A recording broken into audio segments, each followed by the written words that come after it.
Hello once again, my brothers and sisters. Welcome to another Living Hope Today study. Today we find ourselves in 2 Samuel 23. We're almost to the end of the book called 2 Samuel. We've been watching the kingship of Saul in 1 Samuel. In 2 Samuel, we've been watching the kingship of David. David's had great victories. David's made mistakes. David's confessed his sin. David's been forgiven. David's been held up through a rebellion that he might remain the king of Israel. And as we end the book in the next couple of lessons or studies, David has a few things to say before he goes, and they're very, very insightful things. It tells us one thing for sure, and that is when we read our Bibles, we're reading what the Spirit of God inspired the writer to say. There are many other details that really might not add to the power of the biblical story, but the details are still there. The events are there. We don't know about them. They've never been recorded, but things are always moving, right? In real life, it's like that for us too. Well, today we're going to find a few things out that nothing more is said about them really, but they sound like very, very serious events in the life of King David. But we start here in verse 1. These are the last words of David. So that's pretty clear, right? We're getting to the end of his life. The oracle of David, son of Jesse, the oracle of the man exalted by the Most High, the man anointed by the God of Jacob, Israel's singer of songs. Just pause there a moment. We know that God put him in power. He's been exalted by the Most High. We know that he was anointed as king. God sustained his kingship through all kinds of trouble. And he's called Israel's singer of songs. If you read the book of Psalms, you'll see that the majority of those psalms are written by King David, expressing his heart from where he's at, whether he's running from Saul, afraid for his life, living in fear, calling on the name of the Lord, or whether he's experiencing some great victory and rejoicing, or whether he needs to repent, like Psalm 51, where he has to pour his heart out to God. David is a singer of songs, and you can read about his own life experience and his words as he cries out to God in the book of Psalms. Okay, well, what happens? The Spirit of the Lord spoke through me. His word was on my tongue. Again, the book of Psalms, David is recorded. The God of Israel spoke. The rock of Israel said to me, when one rules over men in righteousness, when he rules in the fear of God, notice how this is getting structured. David, you ruled in righteousness. David, you ruled in the fear of God. And he really did. Despite his failure, he really did. He is like the light of morning at sunrise on a cloudless morning, the brightness after rain that brings the grass from the earth, right? The people rejoice when there's righteous leadership.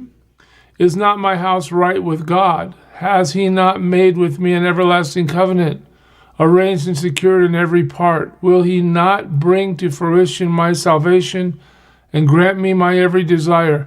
David, as he recalls his life, one of the foundational things that he remembers is the fact that God is always faithful. He's faithful to his promises. He's faithful in his guidance. He's faithful in his provision. He's faithful in his forgiveness. He's faithful. Well, David's sitting there thinking, okay, look at my life, God. Right? Don't we sing a song, all my life you have been faithful? Well, here it is in David's life. But verse 6 is a contrast. But evil men are all to be cast aside like thorns, which are not gathered with the hand. Whoever touches the thorns uses a tool of iron or the shaft of a spear. They are burned up where they lie. In other words, evil people are going to be cast away. They aren't even, they're burned up where they lie. Let's say it that way. Destruction, judgment is coming to those who oppose God. Simple enough. Verse 8, now David begins to recall some of the guys that have played pivotal roles in his life, mostly militarily speaking, because remember, David was a fierce warrior, one who was feared all through the region. Well, here we go. These are the names of David's mighty men. So some guys are being distinguished as being above and beyond the others. Josheb-Bashebeth, the Tachamonite, was chief of the three. So there's three mighty men. Here's the first guy mentioned, and he's the chief, Josheb-Bashebeth. He raised his spear against 800 men, whom he killed in one encounter. That's a fierce warrior for you, right? But we're not told about that battle. We're just told about this guy and his result in the battle. Next to him, who was next to him? Well, here we go. There's a guy named Eleazar, son of Dadai, the Ahathite, as one of the three mighty men. He was with David when they taunted the Philistines gathered at Pas Damim for battle. Then the men of Israel retreated, but he stood his ground and struck down the Philistines till his hand grew tired and froze to the sword. The Lord brought about, he's a great warrior, right? Whoops, I went too fast. Let me finish that last verse. The Lord brought about a great victory that day. The troops returned to Eleazar, but only to strip the dead. So Eleazar has so much bravery that he's going to face the enemy whether his cohorts flee or not. And he is responsible for the victory. Next to him was Shammah, son of Agila Ha'arite. Now these are guys we just don't know about, except for a verse like this. Excuse me. When the Philistines banded together at a place where there was a field full of lentils, Israel's troops fled from them. In other words, the Philistines looked like they were an overwhelming force. But here Shammah took his stand in the middle of the field. He defended it. He struck the Philistines down. So again, another characteristic of this mighty man is he is fearless. Go ahead, rest of the soldiers. You're scared. Go ahead, run if you want to. But I'm going to stay and fight. And it says the Lord brought about a great victory. Again, notice underneath all these events is the fact that the Lord is moving, bringing success to Israel as they fulfill his purpose. Okay. During the harvest time, 3 of the 30 chief men, so now instead of the 3 mighty men, now we're talking about 30 chief men, came down to David at the cave of Adullam, while a band of Philistines was encamped in the valley of Rephaim. At that time, David was in the stronghold, and the Philistine garrison was at Bethlehem. Again, another setup for a battle. David longed for water. This is an interesting little side note. David's thirsty. Oh, that someone would get me a drink of water from the well near the gate of Bethlehem. Okay, we've just been told that the Philistine garrison is in Bethlehem. David says, man, I like that water in Bethlehem. So what happened? So the 3 mighty men broke through the Philistine lines, drew water from the well near the gate of Bethlehem, and carried it back to David. Hey, David, you want some water from Bethlehem? We don't care if the Philistine garrison is there. We're going to go get you some water. So they go get it, but watch this. But he refused to drink it. Really? Your guys risked their lives to get it for you. Instead, he poured it out before the Lord. So he offers it as a drink offering to God. Again, submission. David is submitted to the Lord. Far be it from me, O Lord, to do this, he said. Is it not the blood of men who went at the risk of their lives? Then David would not drink it. Such were the exploits of the 3 mighty men. What do we know about those guys? They're fearless.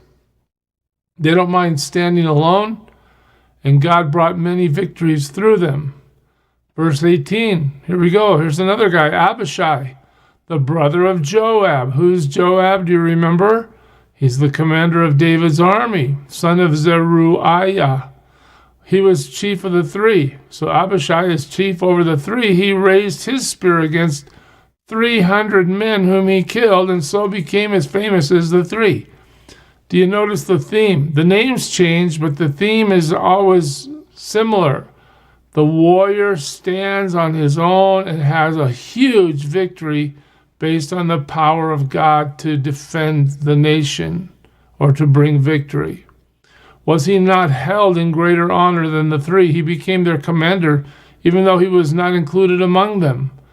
Here's another guy, Benaiah, son of Jehoiada, was a valiant fighter from Kabzeel.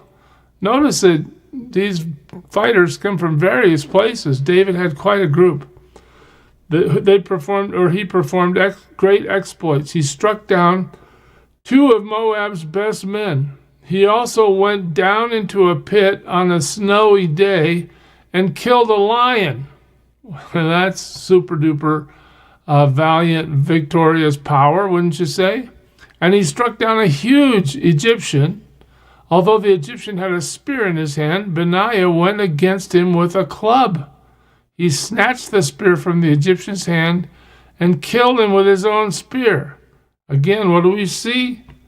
Victory at the hand of the mighty men, or the great valiant warrior. Victory that seemed impossible, but came about through their strength given by God. Such were the exploits of Benaiah, son of Jehoiada. He too was as famous as the 3 mighty men. So we have extra warriors rising to the top. He was held in greater honor than any of the 30, but he was not included among the 3, and David put him in charge of his bodyguard. All right. So among the 30, okay, now we're going to talk about that group of warriors. Asahel, the brother of Joab, Elhanan, son of Dodo from Bethlehem. Here comes a bunch of names. Shammah, the Herodite, Elikah, the Herodite, Helez, the Paltite, Ira, son of Ikesh from Tekoa, Abiezer from Anathoth, Mebunai from Hushathite, Zalman the Ahite, Maharai the Netophathite. Yeah, I got those names, don't I? Heled, son of Banah, the Netophathite, Ittai, son of Ribai from Gibeah in Benjamin, Benaiah, the Pirathonite, Hiddai from the ravines of Gaash, Abialban, the Arbathite, Azmaveth, the Barhumite, Eliabah, the Shaalbonite, sons of Jashin, Jonathan, son of Shammah, the Herorite, Ahiam, son of Sharar, the Herorite, Eliphelet, son of Abishai, the Mahakathite, Eliam, son of Ahithophel, the Gilonite, Hezro, the Carmelite, Paari, the Arbite, Igal, son of Nathan, and Zobah. Wow, bunch of names. Zelek the Ammonite, Naharai the Beerothite, armor bearer of Joab, son of Zeruiah, Ira the Ithrite, Gareb the Ithrite, and Uriah. Oh, look at this. Look at this. The last name. Do you see this? The last name on this big long list. Who's that? Uriah the Hittite. That's the guy David had murdered. And yet he's included as a valiant warrior in the list of warriors that came to David's aid. There were 37 in all. What's happening in this passage? Well, what do we know? We know that there's a lot of names that we don't know much about. They did great things, but those stories don't move forward God's purpose for his word, so those stories are not handed to us. Instead, we get the name, we get some of the details, but nothing about what really happened. Okay. David looks back at his life and he says, look how God provided for me and gave me the people I needed to have to bring victory at every turn.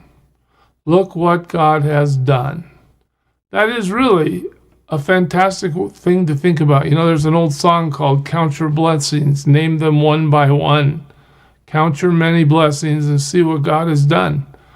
David is basically going through his life and counting his blessings, seeing the people that God provided, and seeing the victories that only the Lord in his power, his direction, his providential wisdom could bring about.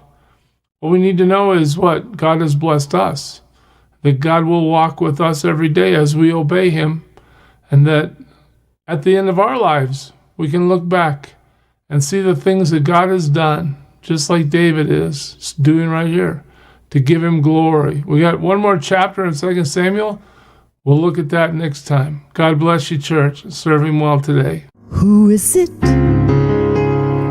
who for sinners shed his blood, and now for cleansing all can plunge beneath that flood? It's Jesus. But do you know who he is?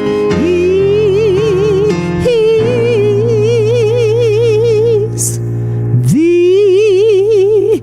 image of the invisible God, and he's the brightness of his glory,